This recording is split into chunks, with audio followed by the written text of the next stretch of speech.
Redmi Turbo 4 Pro 2025 সালের এই ডিভাইসের নতুন করে আবার রিভিউর জন্য এত বেশি রিকোয়েস্ট আনবিলিভেবল। মানে একদম বছরের শুরু থেকে আপনাদের জাস্ট রিকোয়েস্ট, ভাই এই স্মার্টফোনের আবার একটা ভিডিও দেন প্লিজ, কারণ এই ফোনের দাম অনেকটা কমে গেছে। এখন আমি এটা কিনতে চাই, কিন্তু নিব কিনা বুঝতে পারছি না। অনেক কথা বলছে, আবার যে স্পেক অফার করছে যে দামে, তাতে তো না কিনেও উপায় নেই। মানে কিনতে খুব ইচ্ছা করছে, কিন্তু একটু ভয়ও লাগছে।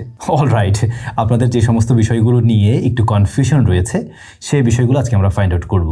এই ফোন নিয়ে তো সেই কবেই আমরা ভিডিও করে ফেলছিলাম, রাইট? তো আমাদের একদম ওই সমস্ত জায়গাগুলোতে যাওয়ার প্রয়োজন নেই, বরং কোন জায়গায় এই মুহূর্তে দাঁড়িয়েও ইস্যু আছে, কোন বিষয়গুলো আপনার না কেনার জন্য কারণ হতে পারে, আর কোন জিনিসগুলোর জন্য আসলেই আপনার এটা কেনা উচিত। চলেন সেই জায়গাগুলোতে আমরা একটু ডিপ ডাইভ দেই। বাই দ্য ওয়ে, আপনাদের রিকোয়েস্টের জন্য এই জিনিসটা আমরা আবারও নিয়ে আসছি SMS গ্যাজেটস থেকে। তাদের কাছে আপনারা অবশ্যই রাইট নাও অ্যাভেলেবল পেয়ে যাবেন 32,000 টাকাতে এর 12/256GB ভ্যারিয়েন্ট। হ্যাঁ, এই স্মার্টফোনের দাম কিছুদিন আগে আরও কিছুটা কমে পাওয়া যাচ্ছিল, বাট এই মুহূর্তে মার্কেটে 32K-তে পাওয়া যাচ্ছে আর কি। তবে 32,000 টাকায় এর চাইতে বেটার স্পেকের স্মার্টফোন রাইট নাও বোধহয় অ্যাভেলেবল নেই। একই সাথে এর চাইতে পাওয়ারফুল ডিভাইস আপনি অ্যাভেলেবল পাবেন না মার্কেটে। যারা পারফরমেন্সেটিক ডিভাইস খুঁজছেন, ভিডিওটা কন্টিনিউ করেন।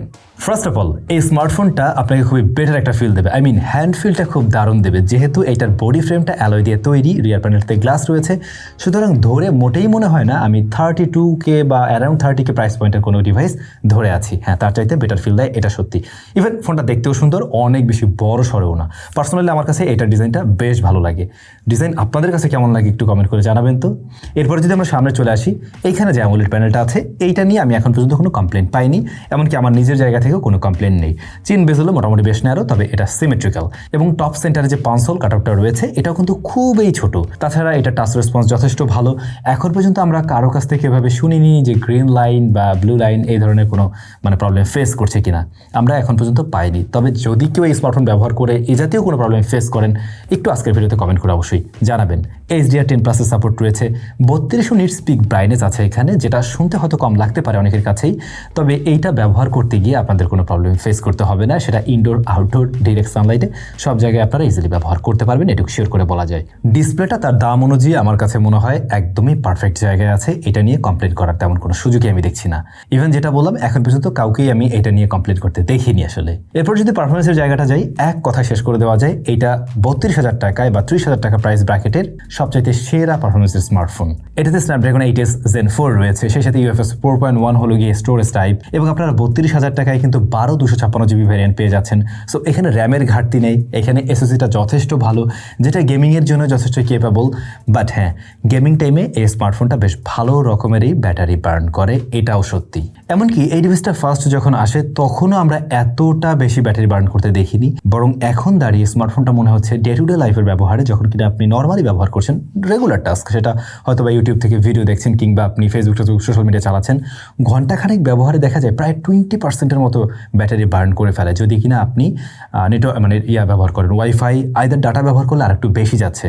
ডাটার ক্ষেত্রে দেখা যায় যে আপনি গ্রামে বসে ব্যবহার করছেন অথবা এমন একটা জায়গায় বসে ব্যবহার করছেন, সেখানে আপনি যে অপারেটরটা ব্যবহার করেন ওইটার কানেক্টিভিটি ততটা স্ট্রং না, তখন কিন্তু এই স্মার্টফোন ব্যাটারির উপরে বেশ ভালো রকমের প্রেশার দেয় এবং ব্যাটারিও যথেষ্ট দ্রুত বার্ন করতে থাকে। এখন যত বড় ব্যাটারি আছে, সেই জায়গা থেকে আমাদের এক্সপেকটেশন আর একটু বেশি ছিল। ইভেন আমার কাছে ব্যাটারি ড্রেনিংটা একটু বেশি মনে হচ্ছে, সেটা আপনি ডে টু ডে টাইপের ইউজেসেও বলতে পারেন কিংবা গেমিংয়ের টাইমেও বলতে পারেন। না, একেবারে ওভার হিট জেনারেট করছে না, গেমিংয়ে মোটামুটি যতটুকু হিট জেনারেট করে এটা আমার কাছে ন্যাচারালি লাগছে। আসলে একেবারে ওভার হিট জেনারেট আমি করতে দেখছি না, বরং ওভারঅল একটা স্মুথ রেজাল্ট পাওয়া যাচ্ছে। প্লাস আমি আবারও বলবো, এই প্রাইস পয়েন্টের সবচেয়ে সেরা পারফরমেন্সের ডিভাইস এটাই।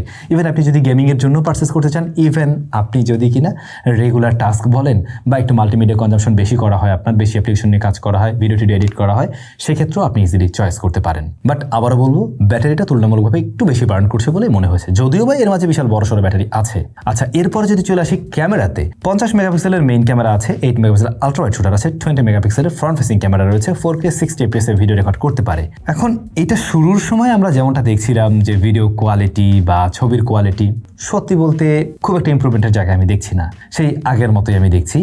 এখন এইটা যে প্রাইস পয়েন্টে এসছে এরকম জায়গায় আরও ভালো খেলোয়াড় আছে কিন্তু ক্যামেরার জন্য আমি আবারও বলবো, সেটা হচ্ছে গিয়ে Honor 200, যেখানে আপনারা টেলিফটো জুম লেন্স পেয়ে যাবেন। যদি ক্যামেরার জন্যই হয় এখনও স্টিল ওইটাকে আমি এগিয়ে রাখবো কিছুটা, বাট যদি নর্মাল ক্যামেরা মানে মেইন ক্যামেরার কথা বলেন সেক্ষেত্রে প্রায় সিমিলার জায়গায় একটা রেজাল্ট দিচ্ছে, মানে মোস্ট অফ দ্য টাইম প্রায় কাছাকাছি একটা রেজাল্ট দেয়। তবে টেলিফটোর ওই মজাটা ও অবশ্যই দিতে পারবে না, আর আল্ট্রাওয়াইডটা একদম ওই লেভেলের না, আল্ট্রাওয়াইডটা একটু পিছনেই পড়ে। এখন আপনারা যদি বলেন ভাই এই প্রাইস পয়েন্টে তো এরকম কয়েকটা খেলোয়াড় আছে, IQ Z10 টার্বো, তারপরে হচ্ছে গিয়ে এইটা, তারপরে যে Honor 200-এর কথা বললাম, যদি এই কয়েকটা ফোন নিয়ে আরেকটা রিক্যাপ ভিডিও বা মানে এগুলোর কম্প্যারিজন সব একটা ভিডিও দিতে আমি তাহলে সেরকম কিছু ট্রাই করতে পারি। বাট পার্সোনালি আমার কাছে যেটা মনে হয় আমরা শুরুর দিকটাতে ক্যামেরা রেজাল্ট যেমনটা দেখছিলাম তার চাইতে খুব একটা ইমপ্রুভমেন্টের জায়গায় মানে আপডেটের পরে যে নতুন করে খুব একটা দারুণ কিছু হবে এমন আমি পাইনি। হ্যাঁ, আপনি ম্যাক্সিমাম ক্লিকের ছবিগুলোকেই কাজে লাগাতে পারবেন, এটা সত্যি। তাছাড়া ফ্রন্ট ফেসিং ক্যামেরার ছবিও ডিসেন্ট এনাফ, বাট এই স্মার্টফোনে একটা জায়গায় তো আপনাকে একটু প্যারা দিবেই ভাই,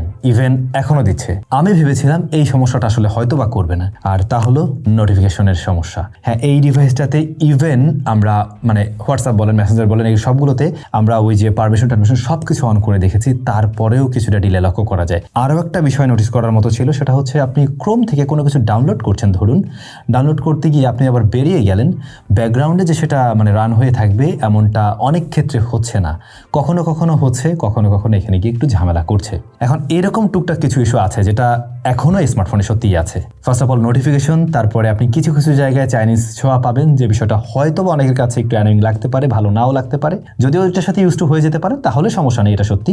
বাট এই নোটিফিকেশনের সমস্যাটা স্টিল কিছু কিছু ক্ষেত্রে দেখা যাচ্ছে। একদম প্রত্যেকবারই যে এই সমস্যা করছে তাও নয়, মাঝে মধ্যে এই সমস্যা করে। বিশেষ করে ফোন অনেক সময় ধরে পড়ে আছে, ধরছেন না বা চালাচ্ছেন না, ওই টাইমে যদি কোনো ধরনের মেসেজ বা কিছু আসে ওই নোটিফিকেশনগুলোতে বিশেষ করে ডিলে করছে।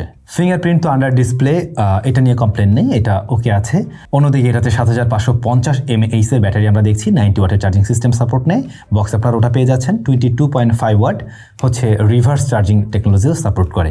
এখন ব্যাটারি যত বড় ঠিক একইভাবে ব্যাটারি বার্নও তত বড়, ব্যাটারি বার্নও বেশি করছে, আমি যেটা একটু আগেই বলে আসছিলাম। সো ব্যাটারি ব্যাকআপ আপনি ধরে নিতে পারেন এটা 5000 mAh এর স্ট্যান্ডার্ড যে স্মার্টফোনগুলো আমরা দেখি ব্যাকআপ অলমোস্ট ওরকম পাবেন, একদিন আপনি চালাতে পারবেন। কিন্তু এরকম একটা ডিভাইসে যখন আপনার মাথায় আসবে 7500 mAh ব্যাটারি আছে, আপনার এক্সপেকটেশন একটু বেড়ে যাবে, এটা খুব স্বাভাবিকভাবেই। এবং আমার মনে হচ্ছে প্রথম যখন আসে এই ডিভাইস এতটা ব্যাটারি বার্ন করতো না, বরং এখন যতটা করছে। তো আশা করছি এই স্মার্টফোনটার বর্তমান অবস্থা আপনি ক্লিয়ার। কিনতে গেলে পরে কোন কোন জায়গায় একটু কম মনে হতে পারে বা লিমিটেশনস যেগুলো আছে, যে প্রবলেমগুলোর কথা বললাম, এই বিষয়গুলো আপনি টুকটাক ফেস করতে পারেন, এর বাইরে সমস্যা নেই। এর বাইরে গিয়ে কেনার জন্য যে মেইন কারণ হতে পারে সেটা হচ্ছে ফোনটার ডিজাইন এবং বিল্ড কোয়ালিটি, প্লাস হচ্ছে গিয়ে খুবই প্রিমিয়াম একটা ফিল দিতে পারে। এর চাইতে বেটার পারফরমেন্স দেওয়ার মতো ডিভাইস এই মুহূর্তে তো নেই।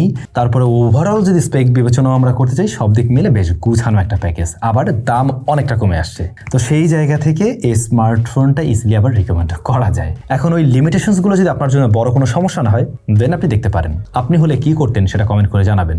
আপনাদের রিকোয়েস্টের ভিডিও যেহেতু দিলাম, ভিডিওটাতে অবশ্যই একটা লাইক করে দিন। সবাই ভালো থাকবেন, দেখা হচ্ছে নতুন ভিডিওতে।